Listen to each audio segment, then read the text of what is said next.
So, we've got some more Battlefield 6 gameplay details today. Quite a bit more info has sort of dripped out over the last week or so since the end of the open beta. Details on potential map sizes, a brief look at one of the upcoming maps for the launch of the game, and a little bit more. So, we're going to dig into that today, and we're going to get you right up to date with Battlefield 6. So, drop a like on the video if you go on to enjoy this one, and subscribe for more Battlefield 6 videos and gameplay coming very soon.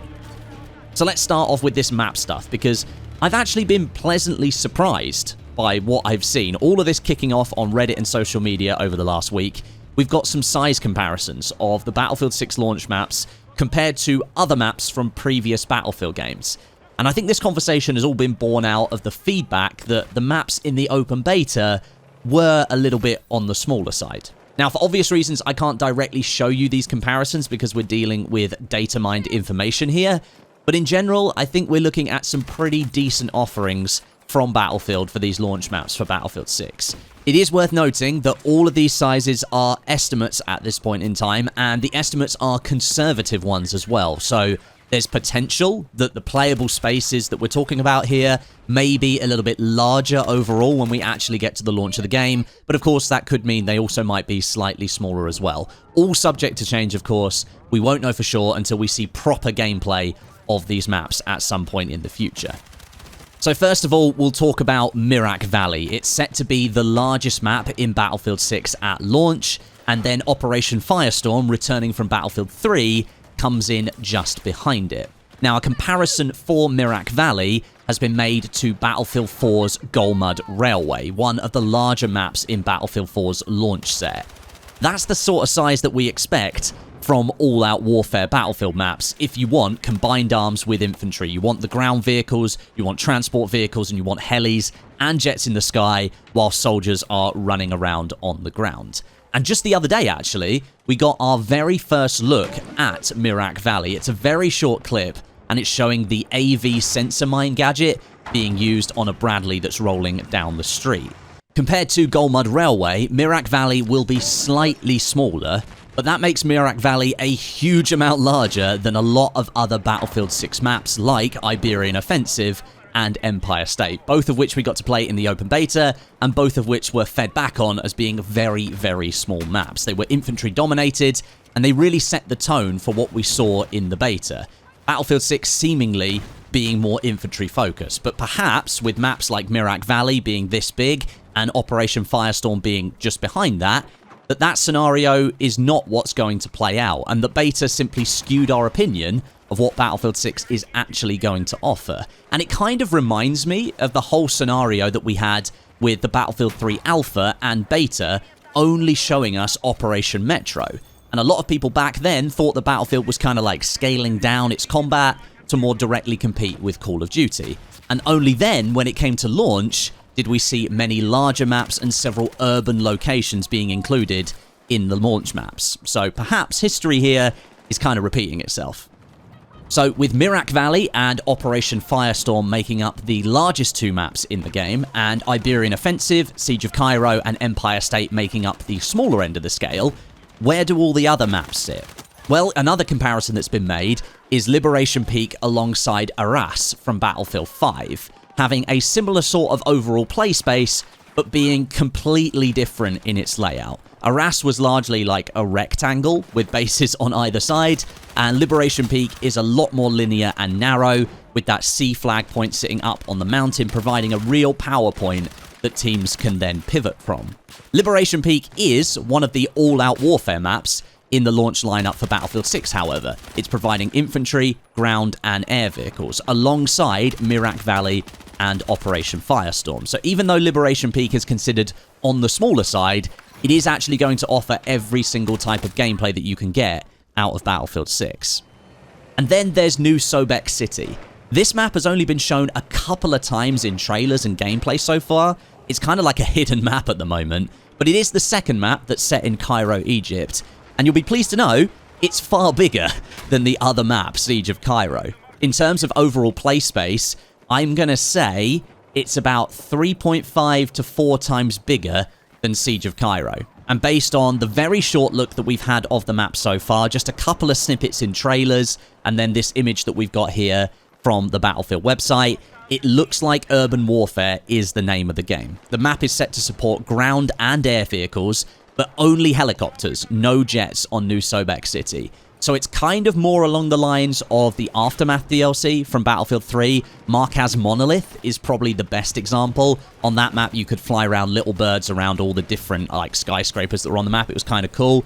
That's kind of the vibe I'm getting here from New Sobek City. The map is also full of these destructible towers, which are going to provide infantry fighting locations. And then we've got the more open street areas where ground vehicles are going to roll through. Another good comparison, maybe, is like Strike at Karkand from Battlefield 3.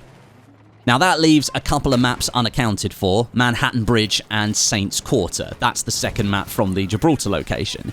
Now, neither of these have been highlighted in any map size comparisons yet from the community, but the descriptions that we've got for them from the Battlefield website, it sounds as though Manhattan Bridge is going to offer combined arms combat in a more close quarters setting, with the inclusion of helicopters. So think something like Grand Bazaar or Seine Crossing from Battlefield 3, but with helis thrown into the mix, flying through the streets. That sounds pretty epic to me.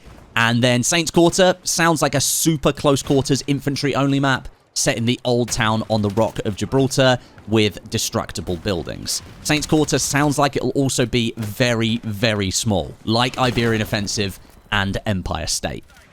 So with all of that information in mind then, let's give you a little bit more of a rundown of what you can expect from the launch maps of Battlefield 6.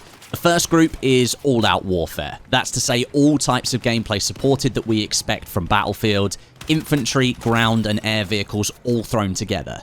We're getting Liberation Peak on the smaller end of the scale, and then Mirak Valley and Operation Firestorm on the much larger end of the scale. Then when it comes to urban combat combined arms, we've got New Sobek City with ground vehicles and helis offering a larger play space, and Manhattan Bridge with big focuses on destruction and the helis that can fly through the streets. And then Siege of Cairo is also in this bracket. It is smaller, and the focus being on grounded urban combat in that tighter play space. And then when it comes to smaller, more infantry-focused maps, we've got Empire State and Saints Quarter, and then Iberian Offensive being small as well, but also offering a little bit of vehicle gameplay on top. That's 9 maps, sort of split into 3 different categories. So whilst the beta did definitely show off the smaller end of the scale when it comes to Battlefield 6 gameplay, I do think we're going to have a similar overall offering to what Battlefield 3 provided when it launched back in 2011. We've got that more sharper focus on infantry gameplay, like we had with Battlefield 3, but there's definitely maps in the launch package that are going to bring a grander sense of scale and space to the fight, with plenty of rooms for combined arms and vehicle-on-vehicle gameplay as well. Now, there were some rumblings of post-launch maps, like DLC or seasonal maps being shown in these comparisons, but they did appear to be a lot more work in progress than the others that we've got for launch. Obviously, because they aren't properly locked in yet and probably still being worked on. So I'm not going to mention those maps in this video, but what excites me is that we're seeing these maps being used as comparisons already, and that signals to me that the post-launch content is already a big focus for the development team. Battlefield has struggled for a long time to properly deliver consistent post-launch content, and that starts with Battlefield 1, where it took over 6 months for the French DLC maps to be delivered, and then another 6 months for the Russian DLC. For me, the last truly great post-launch support schedule that we had for a Battlefield game was Battlefield 4, where DLCs were delivered just a month or so post-launch with China Rising, and then we had Second Assault in the early part of the next year.